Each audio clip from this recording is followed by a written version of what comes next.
There is no question I did a bad thing. Unprofessional. What you just saw there was an extreme case of what I'd like to talk about today.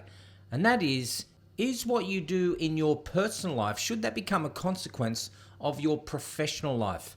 I attended a forum recently and a question was raised whether people who openly voice their opinions on social media should be terminated from their job as it violates the company's values and charter, or should they be given a second chance and have the opportunity to redeem themselves. In this episode, I'm not going to specifically talk about the situation surrounding the ITV's number one broadcaster and brand, as this is an extreme case, but rather I want to talk generally speaking.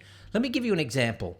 Yogi Bear posts a meme on one of his socials and Boo Boo, a co-worker, is hugely offended, and the end result is that Yogi is stood down for being insensitive and being bigoted.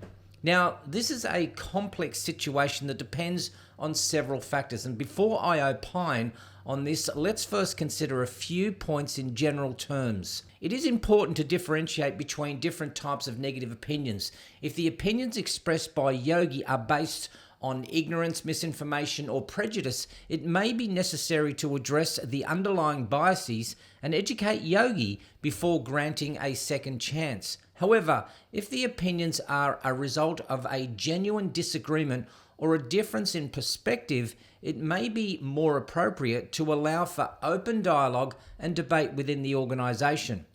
Now, assessing the impact of the negative opinions on the organisation is going to be crucial. If the opinions have caused significant harm or damage to the company's reputation, morale, or the well-being of Boo Boo and other staff members, well, the company may need to take stronger measures and carefully consider the second chance. The company should also prioritise the well-being and the safety of Boo Boo and other staff while also considering the principles of fairness and redemption. When considering a second chance, it's important to evaluate whether Yogi has shown genuine remorse, a willingness to learn from his mistakes, and a commitment to personal growth. And if Yogi demonstrates an understanding of the impact of his negative opinions and is willing to change his behaviour, providing a second chance can be a great opportunity for growth and development. Every company has its own values, cultures, and code of conduct. It's essential to consider whether the negative opinions expressed align with the company's core values and whether Yogi's actions are in violation of those values.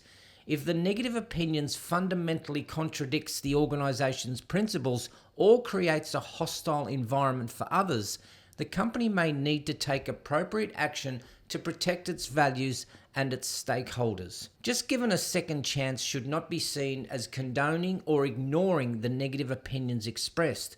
It is important for the organization to address the issues openly and transparently and to hold Yogi accountable for his actions. And this may involve sending him to such things as sensitivity training, a mentorship program, or a probationary period to ensure that Yogi has truly learned from his mistakes and is committed to positive change.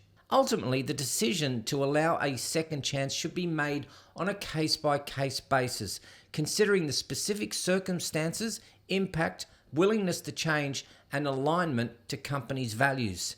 So back to the question, should Yogi be given a second chance?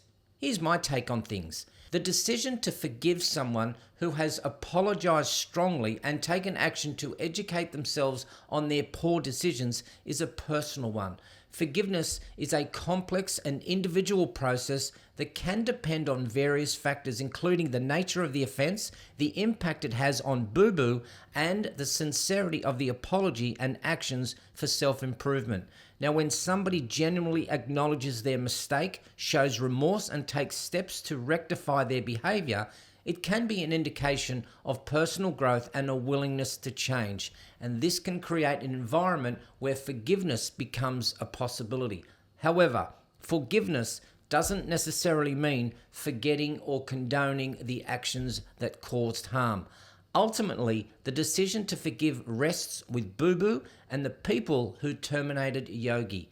Everyone needs to take the time to reflect on the situation, assess Yogi's efforts towards self-improvement, and determine whether you believe his actions are sincere and trustworthy. There's also a human element of all this. If I was in a lot of trouble, if Philip Schofield was in a lot of trouble, I guess my advice would say, go out and say you're desperately, desperately, desperately sorry. Do you have any sympathy for him as a human being, or do you think this is another play? I think he's obviously really broken. It's mortifying. His career's in tatters. So at a very human level, of course, you will feel, sadness. It's a life destroyed and there's another life on the other side of it that has been really badly impacted. I would love to know your thoughts on this. Which camp do you think you sit in? Yogi made his bed and he can lay in it, or he deserves a second chance? Let me know.